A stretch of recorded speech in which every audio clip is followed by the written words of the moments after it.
For the past 6 months, I've been reviewing Risk of Rain 2 mods on my channel, so I've kind of built up this reputation as the Risk of Rain 2 mod guy. But as everyone knows, every expert in their field needs to do one thing: make a shitty subjective tier list. So this is the definitive Risk of Rain 2 mod tier list, ranging from monsters to Goku to never seen before ideas. We're starting off with Robomando. This tiny little freak. He's just a little pathetic geek with a toy blaster. His dash isn't even a dash. He just like trips and then face palms. But money basically means nothing on this character because you can just go around unlocking every single chest or shop completely for free. But some of the modded characters that are coming up next are genuinely insane. I don't even know how some of these people begin to create such cool concepts and ideas, but we have to change the ranking system because the whole letter tier list thing it feels dirty. I just don't want to rank these developers' hard work with like a single letter. So we're gonna completely redo it. So S is just gonna be like must have. A, amazing, A for amazing, right? B would be like it's nice. C would be like okay. So I think Robomando is going to land in the it's nice category. Next up, Deputy. Deputy is my bias. I'm not gonna lie, this is already a subjective list, but the whole reason why I started mod reviews is because I spent hours upon hours just grinding Deputy. This character's movement, abilities, loadout is like astronomically fun. In my head, there are 3 things that make a good survivor. 1, do they do something new and unique that we don't see in the rest of the base roster? 2, how much incentive do you have to play them? For example, like how much unlockables are there, how much skins are there, and how much customization is in their kit in total? And lastly, 3, how satisfying is their gameplay? Do all their skills and move complement each other? If yes, perfect. Deputy, and actually a lot of other characters on this list, really only check off 2 of these 3 boxes. So even though I love Deputy, I think I can really only put her in amazing. And this is where the first dip appears, Pathfinder. On paper, has a super cool design and concept. I'm already a sucker for like summoner archetypes, like in Terraria or just like straight up Pokemon. So the idea of playing as a survivor that has their own pet robotic bird sounds so dope. And on top of that, no other character in the game has like a spear, so the weapon in itself is also unique. But in my mind, where Pathfinder falters is the polish. Like, you can't expect every character to have these insane animations or skins, but seeing such a cool concept like Pathfinder and it being executed pretty well in my opinion, but not having that, I don't know, extra layer of like swagger, this character just needs a little bit more in my opinion. So I think he would fall on the same tier as Robomando, where he's nice to have, but he isn't like necessary. I truly believe that there are 2 mods that caused like this sort of renaissance of the great modding era. And Enforcer is one of those mods. So he already has a legacy to him, which boosts him up. But this is the first character we see with customizations and unlocks done right. You actually get rewarded if you beat the game and do challenges. Whether that be unlocking different skills or skins, it just makes the game fresh if you've already unlocked everything else. Not to mention, his kit pays great homage to his original 2D playstyle. Hunkering down, blocking all damage with your riot shield, and being able to play right in front of bosses without any worry. It's just chef's kiss. So for all those reasons, Enforcer is undoubtedly a must-have. And on the opposite side of the same coin, when you install the Enforcer mod, you automatically also get the Nemesis Enforcer, a melee tank bruiser that can also just switch to a whole ass minigun if the time calls. He does come in a duo package with the Enforcer mod, so automatically he's a must-have, but scoring him individually kind of drags him a bit down because he does lack extra customization that his brother has. However, he is the epitome of like this heavy archetype and basically has 2 entirely different movesets because of the swapping mechanic. So he isn't bad whatsoever, but I don't think he's a must-have. You know what? Seeing how good Nemesis Enforcer is compared to the rest of the list, I think everyone needs to be bumped down 1. I'm sorry, Deputy. Right, we're just taking a blast from the past here because next up is Handy. And Handy's kit from the original game was just already so cool. So we had a lot to live up to. And let's just say he exceeded expectations because he's basically a robotic JoJo's character, man. He is just a goddamn fist fighter. Like, it is so hard to do melee characters right in this game. And we're gonna see a pattern of many melee characters throughout the list. But Handy doesn't suffer with this problem because everything in his kit just makes sense with each other. His passive gives him armor, his drones heal him, and if you attack, it reduces the cooldown. So everything connects with each other, and the cherry on top is his overclock mechanic, where he gains 40 attack and movement speed for as long as you're hitting something. So I think Handy has got to go in amazing. Miner. Rounding out the old roster, Miner's core mechanic is something called Adrenaline. It's kind of like his Gold Rush mechanic from the original, where the more you hit enemies, the more adrenaline you get, which gives you more attack and movement speed, as well as some health regen, but that isn't enough to sustain him. So a lot of his abilities just make him invincible. The developer said it best. He sounds like Mercenary, but where Mercenary slips in and out, Miner rushes in and swings like a wild crackhead. And one would imagine a Miner character to be pretty slow, but not this freak. He's straight up moving like Prime Bakugo at times, with every single skill giving him some sort of boost or dash. So Miner is also a must-have. Oh my god, you guys need to lock in for this mod, because this survivor f***ing blew my mind. This character is based off the HUNK from Resident Evil, and it stands for Human Unit Never Killed. So now that this stage is set, let's dive into everything he does. HUNK starts the game in a helicopter, dropping onto Petrichor like he's some Fortnite character. But he isn't only looking to eliminate Mithrix, but also fighting to contain a virus. See, when you play as HUNK, an enemy will spawn infected with a virus, and it's your goal to get a sample of it and send it back to your higher-ups in exchange for a keycard. This keycard unlocks a new, better weapon that you can use throughout your run. And just take a look at this loadout menu, man. Like, it's straight up from GTA. But as the run progresses, the virus gets worse. There's a total of 5 different viruses. Okay, let's take a deep breath, because that was only his base kit. Now look at how much customization this guy has. He has over 10 skills, different perks, guns, and tools to choose how you want to play, and even different passives to adjust the difficulty for your run. He has so many niche mechanics that I can't even cover them all, or else this entire video would unironically be about him. HUNK is obviously a must-have, and I do think he takes a #1 spot, but he does have some pretty heated competition coming up soon. And Sandswept is one of those heavy hitters. I came into this only knowing about Starstorm 2, which is like the most popular mod pack, so I came in with pretty low expectations at first, but it turns out every mod pack, including Sandswept, knocked me off my feet. I feel like what a good mod pack has to do is add items or mechanics that we lack in the base game. But adding like 14 whole new items is just a DLC in itself. To say that any of them shouldn't be at the very top of must-have would be an outcry, in my opinion. So Sandswept and everything that comes with it is already at must-have, in my opinion. From the 3 requirements we spoke about before, both Sandswept survivors clear this with ease. See, Ranger's whole gimmick is that she has 2 forms that change all her abilities. Her base form is a long-range electric rifle, but she can transform her rifle into overdrive. While in overdrive, you slowly build up and take damage from heat, but your gun becomes a stream of bullets that ramp up attack speed up to 6 times. Each time it enters a new phase, you take more and more damage. However,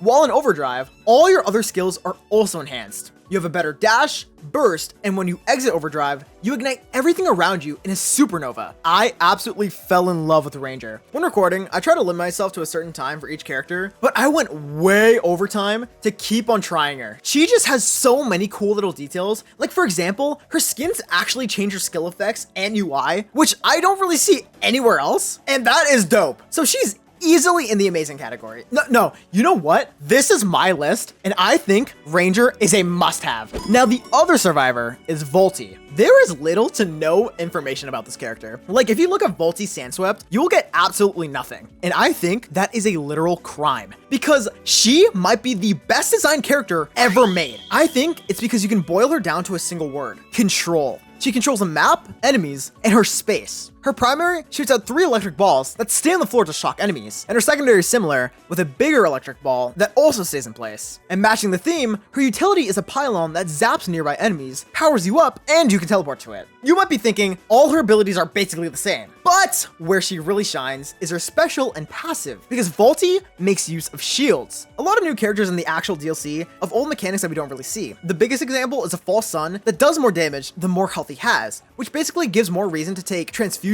or bison stakes. So Volty gives incentive to build a ton of shield, because when she casts her special, she drains all her shield, but unleashes a giant beam of energy that pulls enemies inward. And the more shield she has, the more damage she does. And if you lose all your shield, you zap everything around you for 500% damage. So I'm sure you connected the dots, but if you set up all your AoEs and electricity and then use your special to pull enemies into them, you can quickly see just how strong Volty can be a monster. And this is what I mean by good character design. The developers thought of a mechanic that isn't commonly used, shields, and created an entire character around controlling hordes of enemies with their electricity and building up shields. So I think Volty should be at the top of amazing. All right, and here come what I like to call the import characters. The next 10 or so characters are all imported from different media. The first 4 here are all League of Legends characters: Set, Jhin, Aurelion Sol, and Katarina. I think all of them individually have their own strengths and weaknesses. For example, Set is a pit fighter and has super flashy attacks attacks like a suplex and a stun.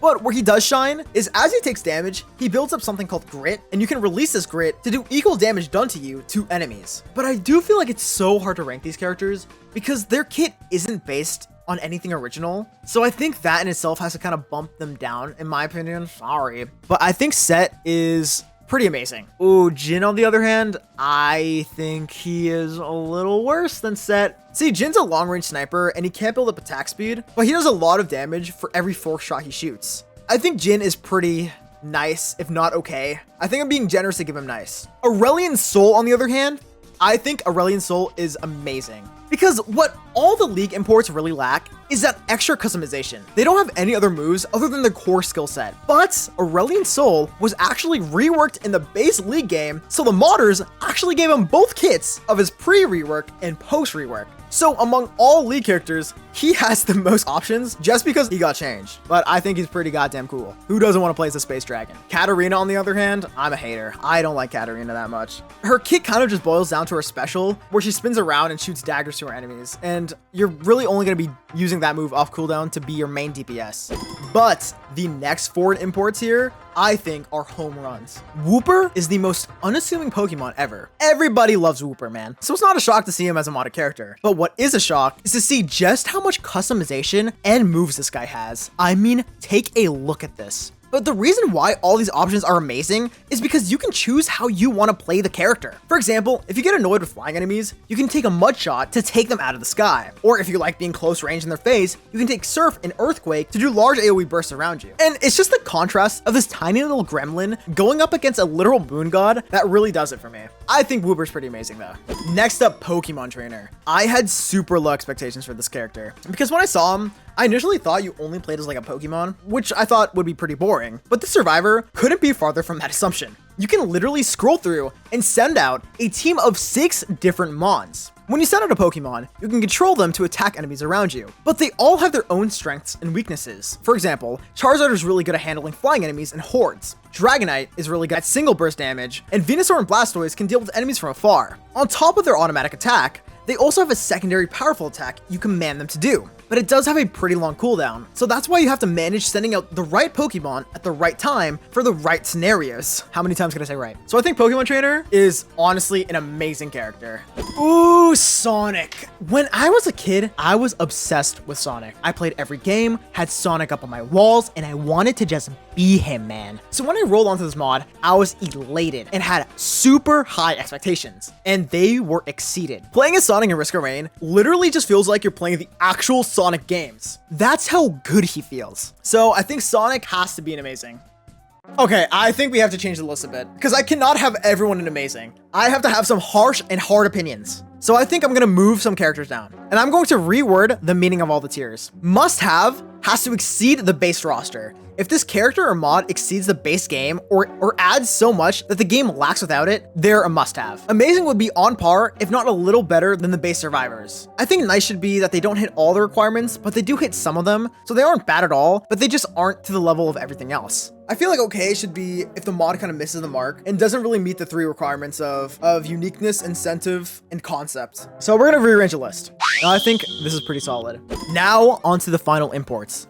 Goku, Trunks, and Vegeta. I mean, I am a geek-ass weeb too, but I've never seen Dragon Ball, so the hype doesn't really get to me, but I do think Goku is pretty goddamn sick. Goku's entire kit revolves around his ki and power level. His 3 basic attacks are a pummel, ki blast, and ki charge. But as you progress through your run, your power level increases, unlocking forms of Super Saiyan. With each new form, your special skill changes, from a Spirit Bomb, to a Kamehameha, to a fucking dragon. Honestly, years ago, before modding was really big, Goku was one of the most beloved import characters. If Enforcer caused a renaissance of modding, I think Goku caused a surge of all these imports. But he's done so well in his scaling with his new forms, and adds such a cool and different layer of gameplay that really boosts him up. So I think Goku should be in must-have, but I do think Trunks and Vegeta, although the same character, don't do enough differently and feel too much like Goku to really put in must-have. It's honestly just preference. So I think I'll put Trunks and Vegeta in nice, although I do prefer Trunks over Vegeta. And finally, rounding it out, Wanderer. Wanderer on paper doesn't look like an import, but actually his entire kit is also based on the lead character, Yasuo.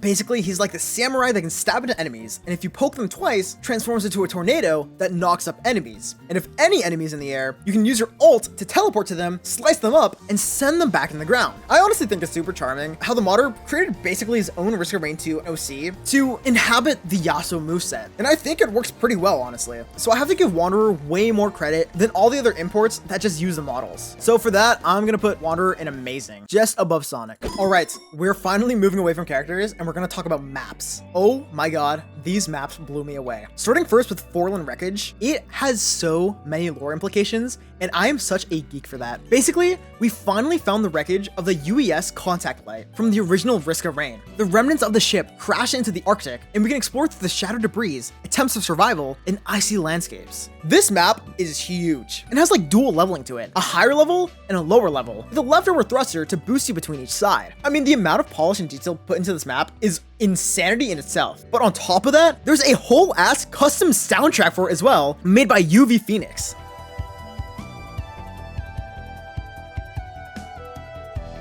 This is the first time I've actually found a mod off Twitter, and after doing some more digging, the creator, Winslow, made another map as well. I think Forlorn Wreckage is easily a must-have. I think maps are great mods, because the thing that really gets boring about Risk of Rain is just seeing the same environments over and over and over again. So adding these mods to spice your runs up a little bit and see things that you haven't seen before are just great. And we can see that for Ancient Observatory and Sunset Tropics. Starting first with Ancient Observatory, I believe they're created by the same person. Once again, I'm a geek for lore implications. It's set placed in this dark forest and kind of gives off the vibe that this is where Providence resided after he sent Mithrix away. Why do I think this? Because the houses and villages are huge. But the biggest piece of lore is this giant telescope pointed directly to the moon. I don't think they're on par with Forlorn Wreckage, but Sunset Tropics, on the other hand, is. Oh my god, this map is gorgeous. But where the map differs from others, and what really shocked me, is how it's separated between land and sea.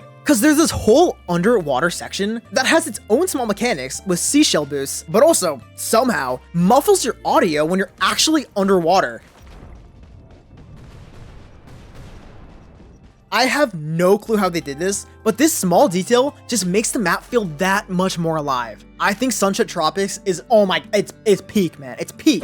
Finally, moving on to one of the most well-known mods ever made, Starstorm 2. Starstorm 2 is a giant expansion with over 20 items and equipment, new challenges, and over 5 survivors. Unlike other mod packs, Starstorm 2 actually has new bosses, events, and even a new difficulty tier that unlocks new skins for even the base roster. So Starstorm 2 is easily the best mod ever created. I am not a furry, but when I play games, my eyes never really dart into the human characters. I normally play as a monster, animal, or some sort of freak. And Chur is one of those freaks. Because really, on the base roster, all we have is Acrid. So Chur's another monster survivor that actually makes sense, because she's a healer and this sort of parasite tamer. When an enemy gets low enough, you can shoot out this venom that actually makes them fight for you. Chur is a great support character, but does lack that customization that I want so desperately. So I think for the lack of skills and customization, Chur does have to only go in amazing, but I would love to send her up to must-have. Executioner used to be my favorite survivor before I started reviews. I would literally mourn playing vanilla Risk of Rain with my friends because he just wasn't there. And he just lives up to his name, man. He executes enemies, uses kills to power up his gun, and his whole gameplay loop of fearing enemies into beheading them with your giant plasma axe is just so much fun. And look at how much sauce the skin has. A white knight. Hey, that's what they used to call me. But I mean, he's easily a must-have.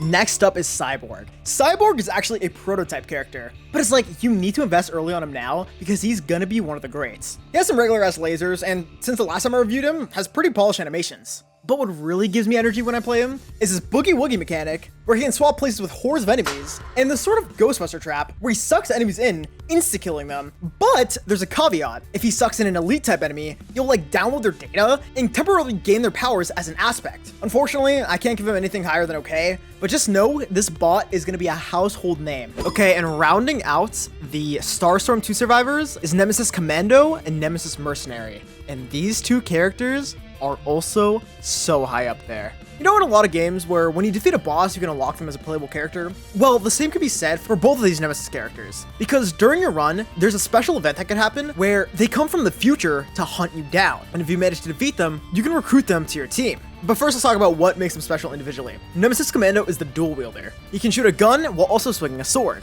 But what makes him special is that any time he uses a sword, he inflicts something called gouging, which is just another type of bleeding. And that's any ability that uses the sword. He is insane. But Nemesis Mercenary, on the other hand, is hands down in my top 5 favorite survivors ever. He is the movement king. He's kind of like an anime character, where he slows down time, becomes aware of every enemy's weak spot, and then teleports through them. He's all about being right in your face, because he has a massive shotgun. And if you don't mess with the movement, you can literally just summon a clone that mimics all your actions. So both the characters are definitely must-haves. Man, gambling is everywhere. And yes, that is a bad thing, even though some of you may argue it's not. Freaks. But the house brings it to Risk of Rain 2, with 52 different moves that are all RNG. Man, even his gun is a Russian roulette. All his skills and abilities exist within a deck of cards. At a single time, you have 3 cards in your hand. Each card can do something different, and once you use it, you reshuffle your hand to draw 3 new cards. But you can always opt in to, you know, chicken out, not play with any of the chaotic cards, and choose a smaller pool of good moves. But you know how it is. We gotta go all in, which is exactly why House is obviously a must-have. Or, you know what, actually, I think promoting gambling isn't a good thing, so amazing. Ooh, Spearman. I have mixed opinions about this guy. Where a lot of other characters really shine with their cohesiveness and gameplay, Spearman feels like he's trying to be everything all at once, which kind of muddies his playstyle to me. For example, he's a mix between a ranged and melee survivor, which is fine, but where he really falters is that he can't distinguish what he wants to do, because the special makes him a literal rocket that crashes into enemies. His primary is a long-range attack. I don't know, I think Spearman is just trying to do too much at the same time, but in concept is really cool. So I think for that reason, he will fall into the okay category, but at the top of okay. Shock Trooper is next, and this character design is so cool. He looks like some anthropomorphic, futuristic dinosaur soldier. I mean, come on, who does not want to play as a character like that? But where he really falters to a lot of other characters in the nice tier, he just lacks that customization. And on top of that, he isn't really unique. He's kind of just like a standard shotgun user, and he takes heavy inspiration from the rest of the Risk of Rain 2 roster's skills. So for that reason, I do think he falls at the bottom of nice, but what really carries him is his whole character design. He looks amazing. Dancer is up next. Dancer might be the most mechanically hard survivor in the game, period. See, Dancer's whole unique gimmick is that her attacks change based on where you're looking. But if you're looking straight, you're gonna thrust your lance straight. But if you look up, you're gonna swipe up. And if you look down, you're gonna do an AoE sweeping attack all around you. And all her moves also change in midair. So quickly, I'm sure you can tell how much you have to be moving your mouse and camera to fully optimize this character. But when you do get her down, she literally feels like you're dancing. So I think for that, Dancer has to be amazing. Next up is Umbral Mithrix. See, in my opinion, what good mods do is spice up the game for veteran players. Because if you're new at Risk of Rain 2, I'm sure you're not really downloading a whole bunch of mods. And the other most repetitive thing outside of maps is Mithrix. Mithrix becomes like a cakewalk. He rarely has any challenge to him, and the only intimidating attack that he has is where he slams his hammer into the ground and does the fan attack, but even then, that's relatively easy to learn. But Umbral Mithrix aims to actually make this boss fight way harder. Not only does the entire arena get this whole new void feel, but Mithrix himself just looks so much more intimidating. He's dashing around the map, interweaving spells with his attacks, and has up to 4 phases this time. I mean, look at this move, man. This looks impossible, but also looks so much fun to win. So I think Umbral Mithrix is a pretty nice mod to have if you've grown bored of the regular Mithrix fight. Arsonist. This might be the most loved character I've ever seen. Arsonist is a close-range, tanky survivor with a fucking flamethrower. All of his attacks apply burn to enemies, but it's also good to ignite yourself, because while you're on fire, you have increased movement speed and damage, which also applies to his other flaming skills. But you can just as easily cleanse it to deal damage to enemies all around you and remove all negative status effects. But I want to quickly shift away from his gameplay, because yes, he's really well designed, but what really shines about him is how loved he is. I mentioned this before, but the creator behind him makes whole ass animations to announce new updates, skins, and abilities. And his lore is so in-depth that it has some more detail than the base roster at times. So I think Arsonist is hands down a must-have. To me, I feel like Assassin is one of those hit or miss characters. You either really love him, or he doesn't really do anything for you. His design and name kind of implied that he was going to be another melee survivor, weaving in and out with invisibility, poison, or some sort of shurikens, right? But he couldn't be farther from that. Instead of stabbing enemies, he actually throws them at breakneck speed. So it was a little disappointing to find out, but I think he really shines with his passive and ability Warcry. See, when you're low on HP, you increase attack speed and damage for 3 seconds. And pairing this with your Warcry, which also increases your attack speed, you can straight up become Dio with the amount of knives you'll have. So I do think he's on the border between amazing and nice, but I think with the extra details, he has to be an amazing. Myst. There is so much to say about this character, and I think, unironically, he is in the conversation to be one of the, if not the best modded characters ever made. And throughout the video, I've always started small and then worked my way up. I'm gonna start off right off the bat. He has a fucking cutscene attack move that evaporates any enemy in his path.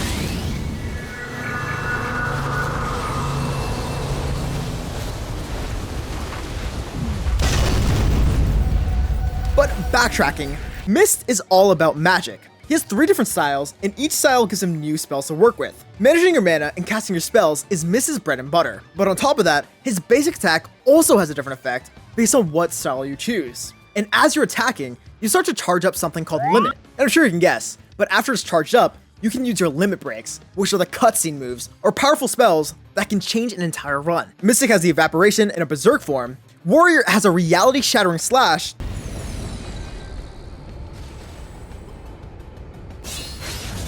What? Holy shit.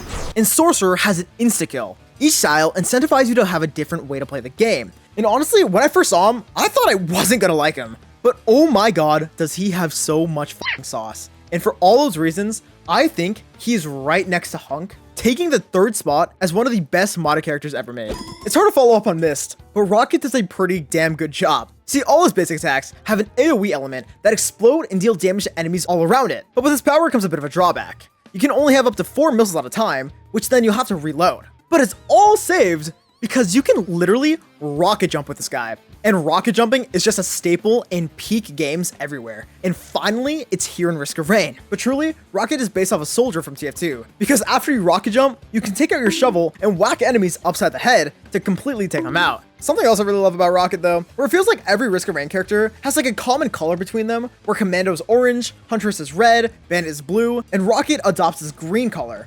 And I think that in itself makes him fit in with the roster so well. So I think Rocket is definitely a must-have character. Coming up next is Vrab, or Vrab. And I would say, do not let appearances fool you with this character. And this dude is basically a one-man army. Well, okay, I say one-man army, but just like the actual Voidlings on Petrichor, your entire goal is to kidnap, download, and get data on your enemies. That means you can capture their DNA and create voided copies of them, becoming sort of like a commander of your own legion. And I don't know, bro. This character just feels so goddamn anime. Conveniently enough, actually, we have Chur and Pokemon Trainer, the other 2 summoners here. So I think he will squeeze in right behind Chur. And amazing. Remember earlier when I said that there were 2 mods that really caused a renaissance? Sort of like an uprising, the great modding era? Well, Enforcer was 1, and Paladin, I can confidently say, is number 2. Paladin is a tanky melee survivor with powerful swings, but on the other hand, he has some pretty long-range spells. See, he has so many skills that you can really play him however the fuck you want. A frontline bruiser with a dash and some healing, or like a mid-range spellcaster who can debuff, slow, or literally burn enemies with the fucking sun.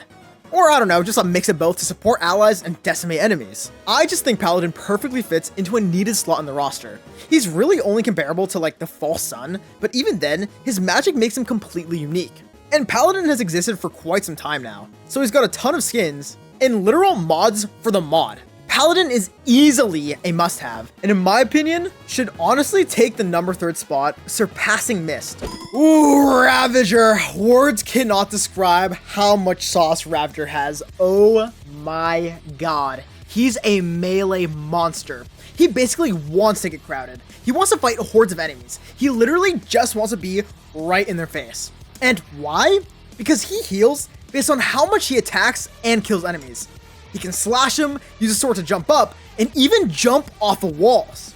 Like I said before, I've been reviewing Risk of Rain 2 mods for months, and I've never reacted the way I did while playing Ravager. I was like that one kid meeting Markiplier, rubbing my face all over Ravager's chest. And I haven't spoken about all his nuanced attacks, because as you attack, you build up rage, and at max rage, all your attacks transform. Like your little slam ability upgrades into a bulldoze, where you drag enemies across the floor, siphoning their health.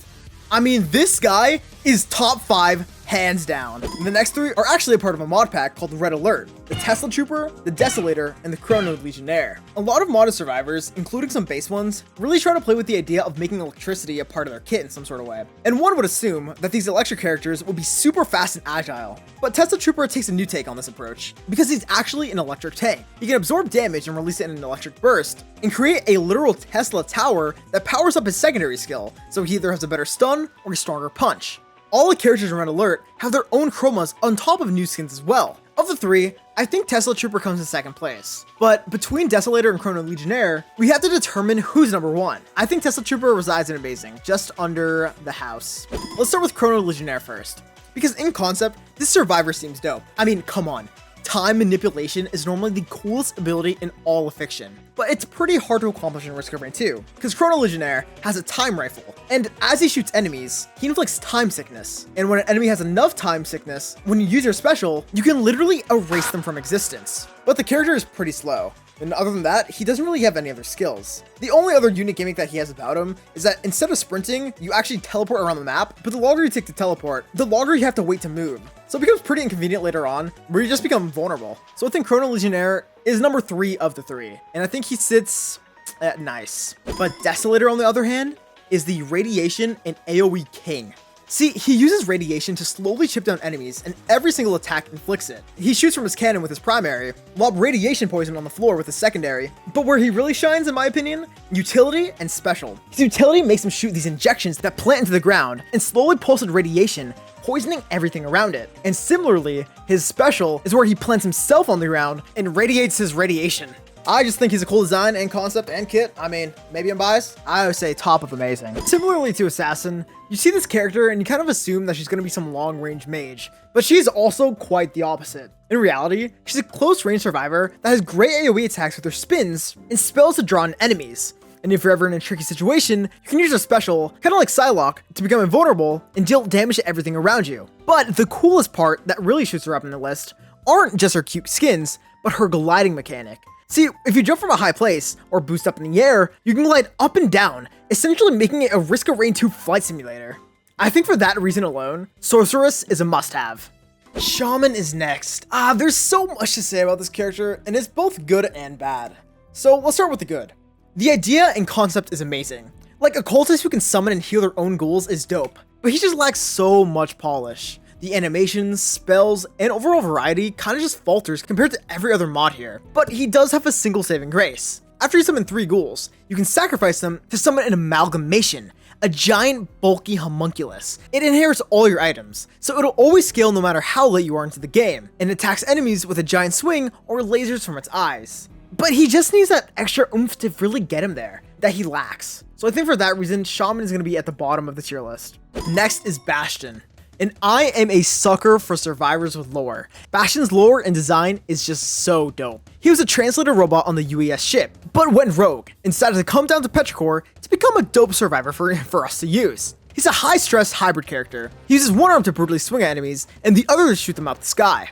But where he shines is his ion charge mechanic. When you're approaching enemies, you begin charging up a power that you can unleash to do 500 to 3000% damage. The only shortcoming Bastian has is his lack of customization. Other than that, his concept, art, idea, and gameplay is overall pretty solid. So I think he ends up somewhere at the top of nice.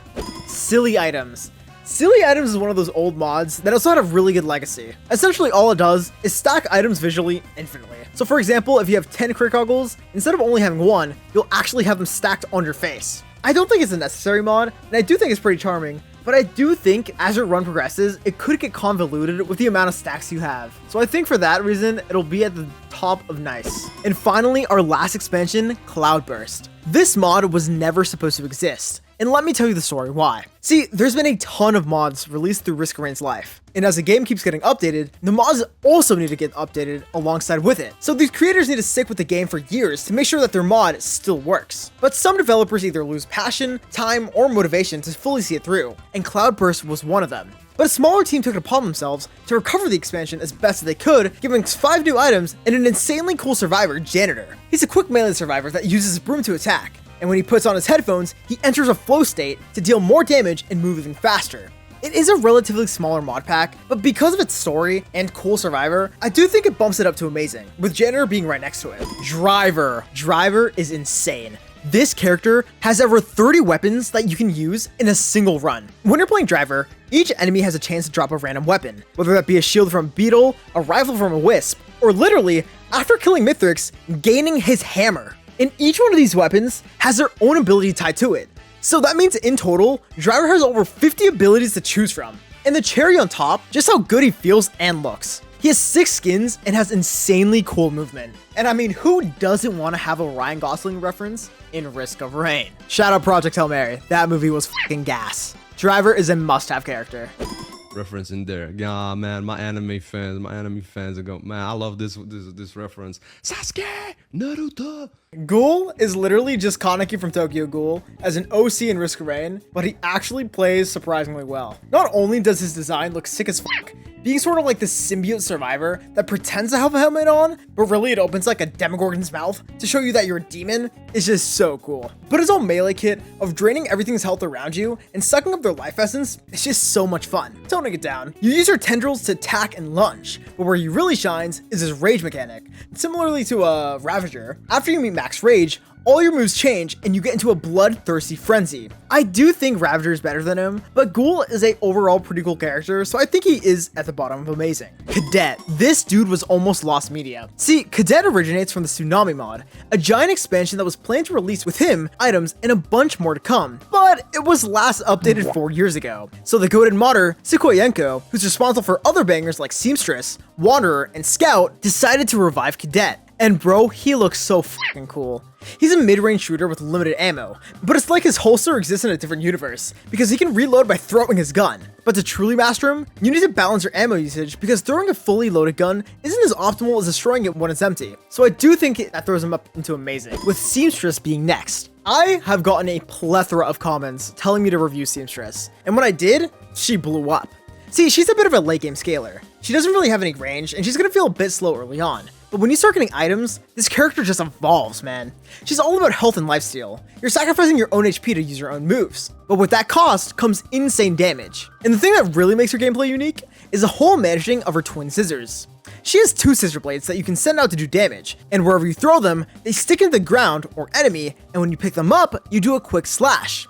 So if you combine this with your dash, you can lodge blades into bosses, dash into them, and deal extra damage after you pull it out. And her other moves don't disappoint either. She can deadass just use the force. She can look at an enemy and drag them up and throw them right back down. And if they collide with anything else, they just explode. Seamstress is a clear must-have.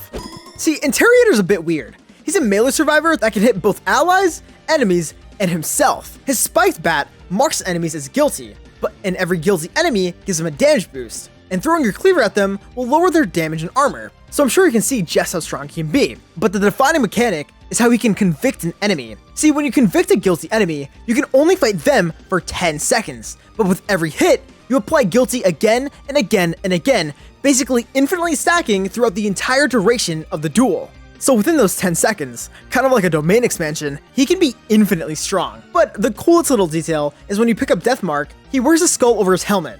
And I just think his leather jacket is just so cold. I think Interrogator is pretty nice to amazing, but I think he's at the bottom of amazing. Scout is second to last, and he's the speed demon. Similarly to Rocket, he's also inspired from a TF2 character, Scout. He's a close-range speedster that can swap between his shotgun and baseball bat. But his entire playstyle revolves around his atomic core. See, when you deal damage, you increase your atomic power, leveling up your moves to a greater scale. But be careful not to get hit, because that reduces it. So he's all about weaving in and out, dodging enemy attacks to maintain his core at max power to deal the most amount of damage. His hybrid playstyle is something you can relish in, and I think Scout is in the middle of amazing. And finally, rounding things out with the last modded survivor is the Spy. This is also made by tsukoiyenko, however, it was made in a single day, and it's kind of obvious. His attacks are basic, his skills are pretty underwhelming, and his concept is just okay. Just like the other two, he's also inspired from the Spy from TF2, hence his name. But I do think he fits into the okay category. Finally, the last mod is quality. And this is hands down the best mod ever made.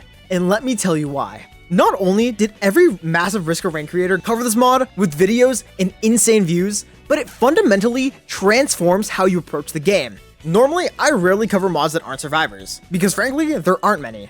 But Quality adds a completely different layer to the game by adding different tiers every single item. See, while you're playing, you'll have a chance to find these items with little markers next to them.